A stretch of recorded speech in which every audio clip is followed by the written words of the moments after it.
Previously, we observed that the sense of smell allows the wolf to detect disease, pain, and decline in a moose. Smells also play an important role in the reproduction of the king of our forests, who is able to analyze the pheromones of his mates.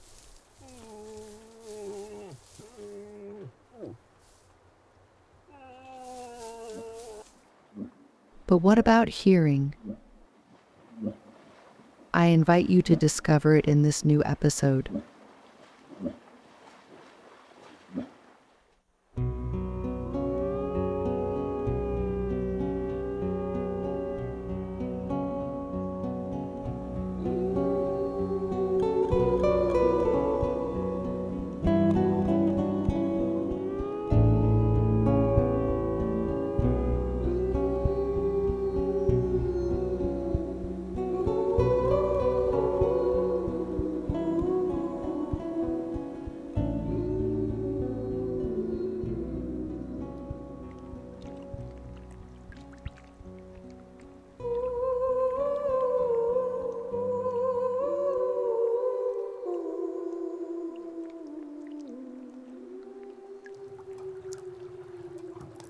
Unlike the subtle world of smells, the world of sounds is more accessible to human beings. Either this wolf signals its presence to other members of its pack, or it answers their calls that we do not hear. If there are wolves within a 6 to 8 kilometer radius, they hear it, but better than that, they understand what it is saying and know exactly where it is. Human hearing cannot do the same.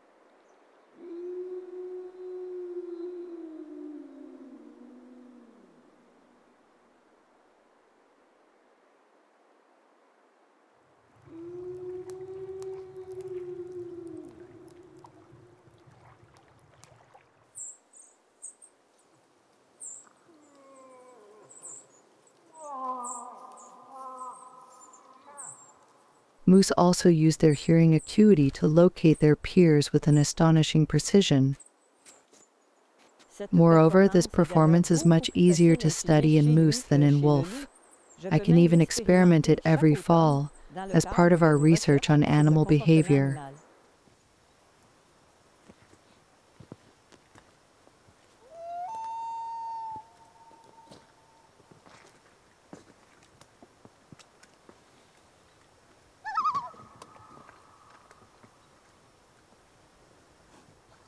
Reynold and I got up before dawn to enjoy perfect conditions.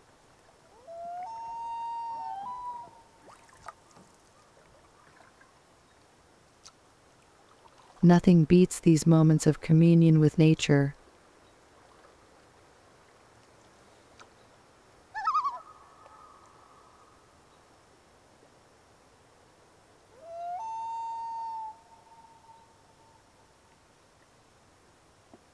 My father wants to film a proof of the moose's phenomenal ability to locate sounds.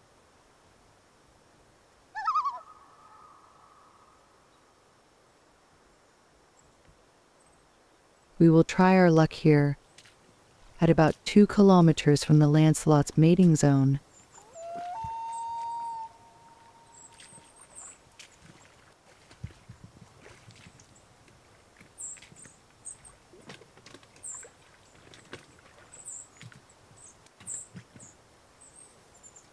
I will imitate a female's moose in 2 places marked by a ribbon.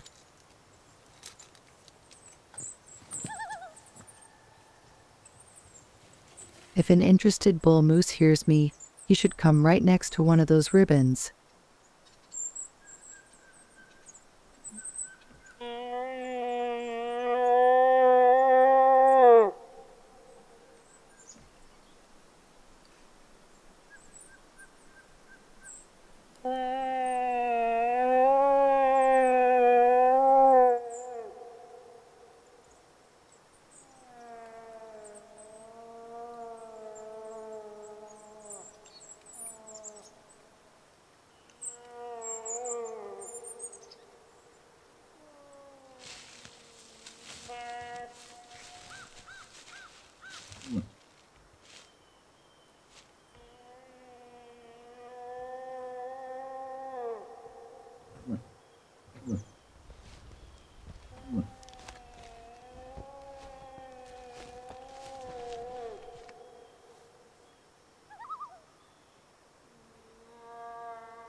This is it.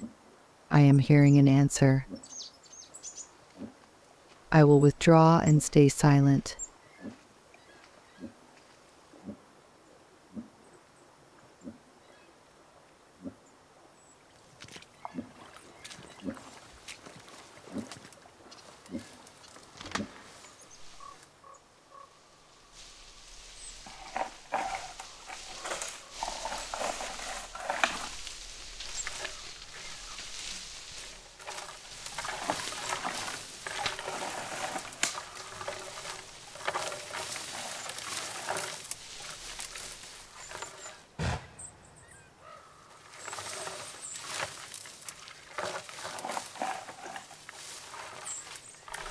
We could not hope for a better proof. In addition, it is Lancelot himself who demonstrates to us the talent of his species for sound localization.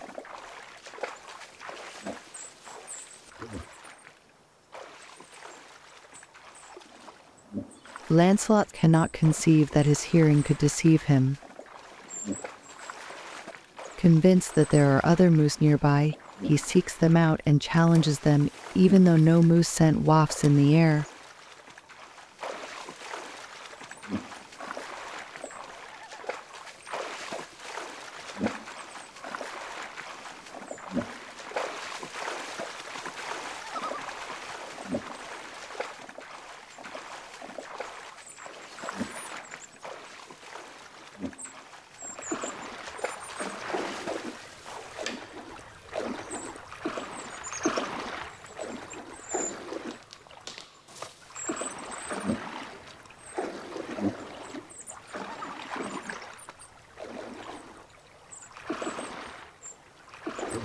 Lancelot is safe in the land of the wolf, far from trophy hunters, but his behavior hides a reality that saddens me.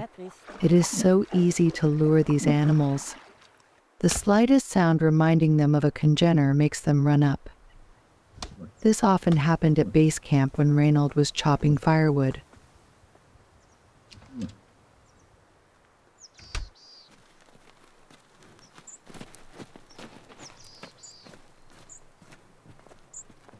There is also the simple rubbing of an object against the bushes, which sounds like a bull moose signaling his position to rivals and females.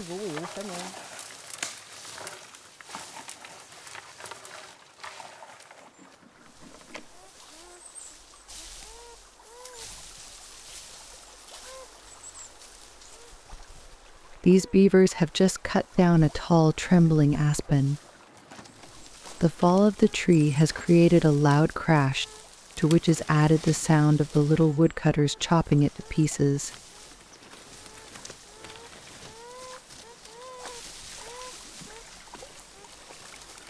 My mother, Monique, documents the labors of the rodents, who hasten to carry each branch and part of the trunk near their lodge, in a pile that will serve as a pantry for the whole family during next winter.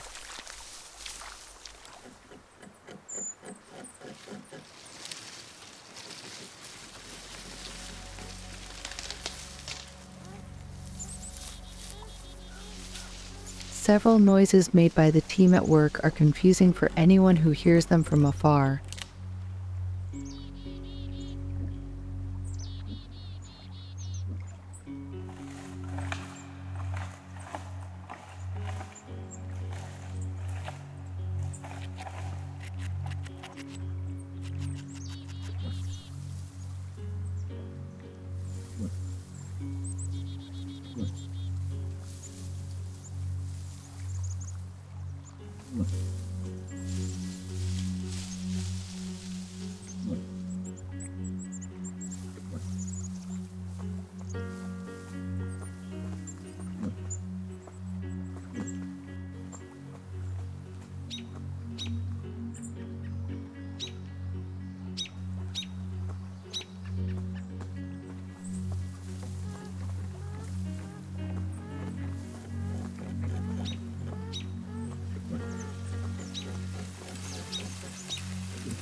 Despite his mistake, the king maintains his dignity.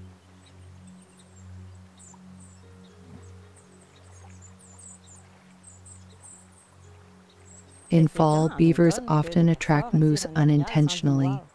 However, the unusual behavior of a wolf left us speechless.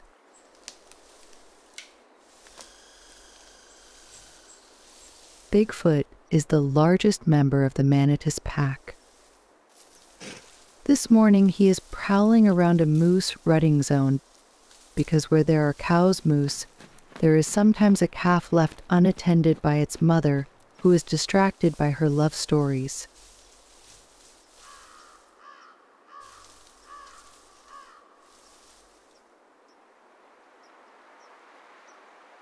Before venturing among the moose, Bigfoot wants to locate the dominant male.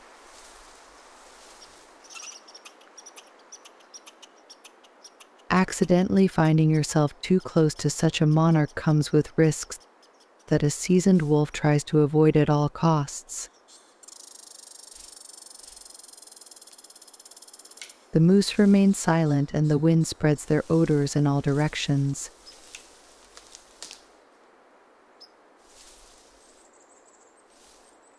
The only option, forcing the king to manifest his position.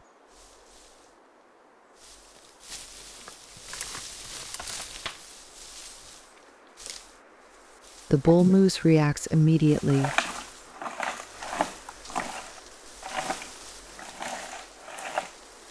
A coincidence? A real strategy from Bigfoot?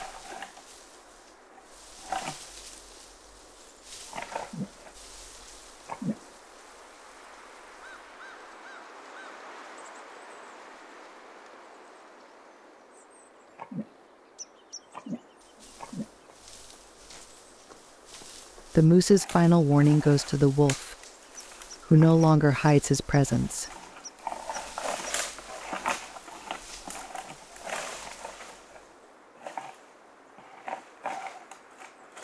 When we watch the scene in slow motion, we wonder, why grab a branch and rub it against the bushes if it is not to force the moose to move?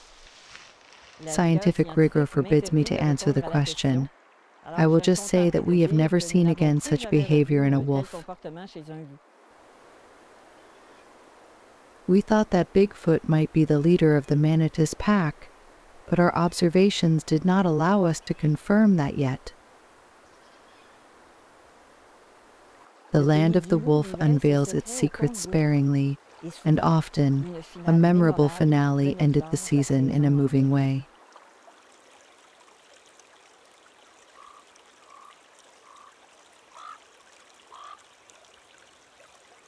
On this last afternoon, it seems that several characters filmed during the fall will be there.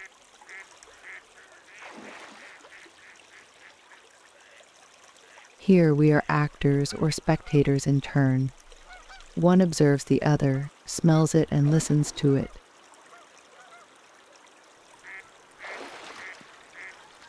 Whatever one does, one interacts with other creatures.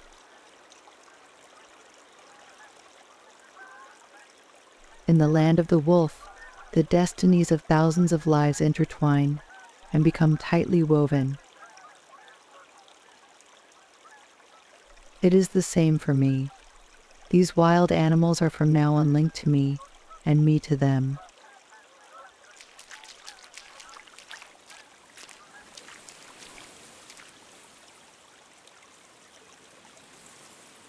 The young fox who loves moose hunts regularly near this marsh.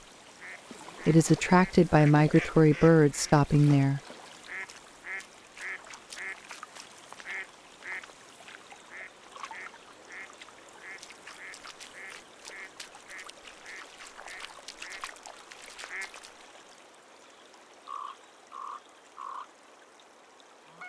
This wealthy habitat created and managed by a family of beavers provides several species rest, security, and food in abundance.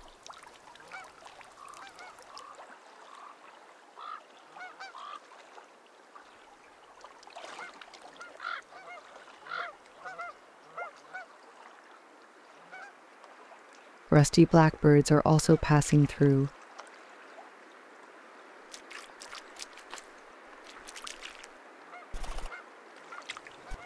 A dominant bull moose like this one feeds little during the frenzy of the rut.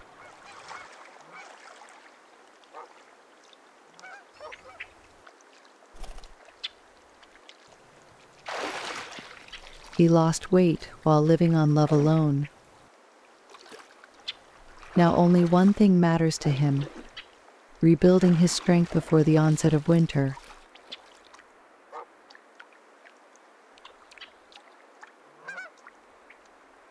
For me, contemplating the wild world is the best way to understand the tremendous workings of its balance.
White paws, no danger for the king.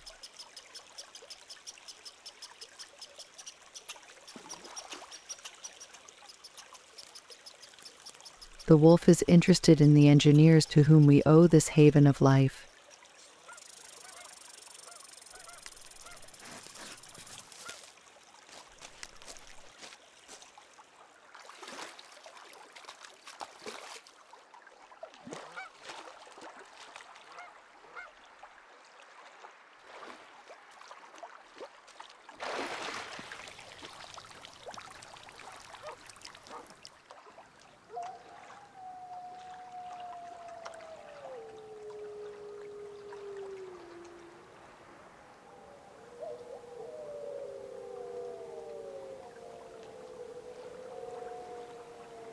There are not enough places where it is still possible to hear wolves howling in the company of a moose and beavers.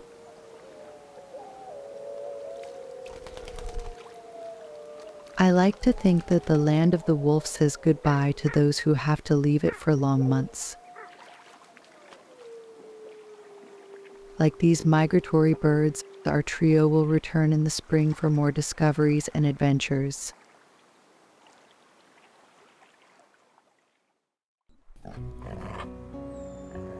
Our story with the Manatus pack is just beginning. Next episodes will relate all observations we made during the 2008 season. 6 months with these handsome black wolves and the wild animals of this land of all possibilities. A rendezvous is not to be missed.